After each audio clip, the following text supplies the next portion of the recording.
চিকিৎসার জন্য এক হৃদরোগ বিশেষজ্ঞের কাছে এসে যৌন হেনস্থার শিকার হলো কিশোরী।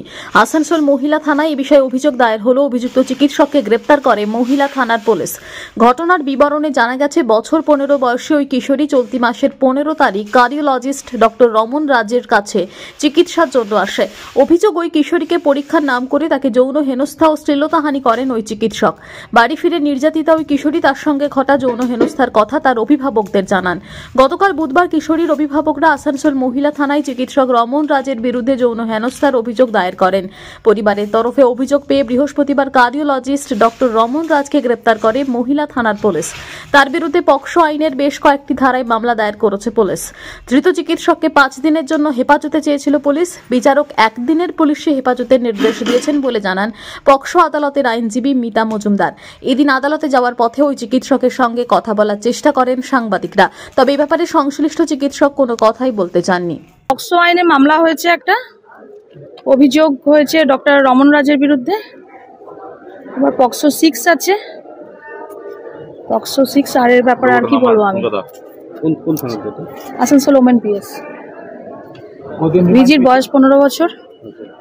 5 দিন পুলিশ চেয়েছিল, 1 দিনের পুলিশ রিমান্ড দেওয়া হয়েছে। এই ঘটনাটা ওনার চেম্বারে নাকি ওনার হসপিটালে? পরবর্তীকালে জানা গেছে ঘটনাটা হয়েছে।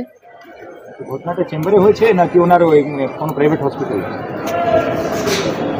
সেটা তো পেশেন্টের সাথে হয়েছে। পরবর্তীকালে বাচ্চাটি বলেছে ঘটনাটা। সেটা অ্যাটেম্প টু রেপও আছে 64(2). পক্সো 6 আছে আর উপরে 64(2) তো আছে অ্যাটেম্প টু রেপ।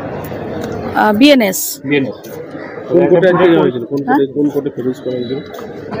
পক্সো কোর্টে। এখন পক্সো কোর্টের আমাদের লানের জাজ নেই, সেজন্য এটা লানের এডিজে 2 এর চার্জে আছেন, সেজন্য এডিজে 2 এ এই রিমান্ডটা 5 দিনের ধারা রয়েছে। ধর্ষণের ধারা কি আছে তার বিরুদ্ধে? পক্সো 6 আছে মানে তো পক্সো আইনে আছে মাইনরের। 64(2) তো আছে যেটা অ্যাটেম্প টু রেপ হয়েছে।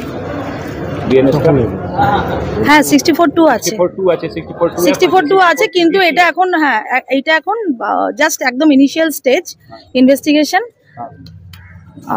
সেজন্য 1 দিনের রিমান্ড চাওয়া হয়েছে। দেখা যাক, ইনভেস্টিগেশন হোক, তারপর পরবর্তীকালে বলবো। বেল পিটিশন ফাইল হয়েছে, কিন্তু বেল পিটিশন এখনো বেল হিয়ারিং হয়নি।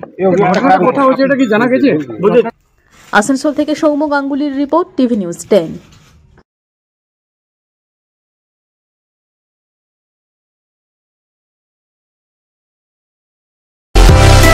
সুলভে সঠিক চিকিৎসার একমাত্র প্রতিষ্ঠান বিবেকানন্দ হসপিটাল।